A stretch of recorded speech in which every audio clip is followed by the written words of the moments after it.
كل فعل يراد به التقرب إلى الله عز وجل وهو خلاف السنة فهو بدعة ضلالة.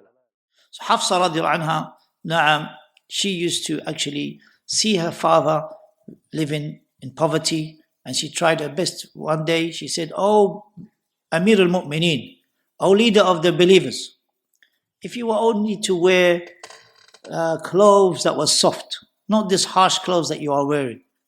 No.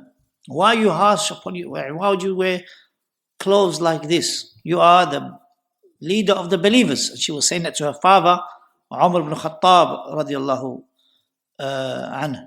And Umar radiallahu anhu, her father, he replied to Hafsa, "Did you not remember how the Messenger sallallahu alaihi wasallam lived?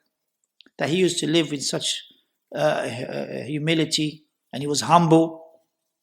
So he kept on reminding her of that, na'am, until she cried, because the Messenger sallallahu alaihi wasallam, na'am, was her husband, and she knew that he was humble, and she knew that he lived in a humble way. But also this shows you the compassion of Hafsa radiallahu to her father. She wanted her father, na'am, to be living in a better state, in a better way, wearing better clothes, yani that was soft upon his skin. Hafsa radiallahu anha, na'am, she bore witness to Umar ibn Khattab, her father's opening of Sham, opening of Misr, opening of Iraq, yani the victories that were given to her father, and she was there supporting her father Umar ibn Khattab radiallahu anhu. Likewise, na'am, Hafsa radiallahu anha also, she was there, she bore witness to her own father being killed. Na'am, when the Umar radiallahu anhu was killed after, whilst he was praying Salat al-Fajr. And the fire worshipper, Majusi, his name is, his kunya is Abu Lu'lu'ah ad-Du'ali. He came and he stabbed Umar radiallahu anhu while Umar radiallahu anhu was praying Salat al-Fajr. He stabbed him because there was a slight dispute that happened beforehand, a disagreement. Initially, Umar radiallahu anhu did not want non-Muslims to enter Medina. For what reason? Because of the security and safety of the rest of the companions. But when they were allowed to enter, because some of the companions said, let them enter for their trade, for their skill. So they let some of them enter. Some of them were Magians. Some of them were from the Jews or the Christians.